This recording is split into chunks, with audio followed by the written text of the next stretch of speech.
ఈ లోకంలో ఉన్న వాళ్ళకి ఆ బెంగ లేదు. అమ్మా అనొక్కసారి పిలిచి నమస్కారం చేస్తే చాలు, వెంటనే నేనున్నాను రా బిడ్డా అని అమ్మవారు కాపాడుతుంది. మీకు నేను ఒక మాట చెప్తే మీరు ఆశ్చర్యపోతారు. ఈ శ్లోకం ఎంత శక్తివంతమో తెలుసా?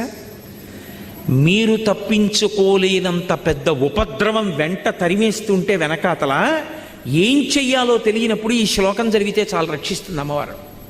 అంత శక్తివంతం.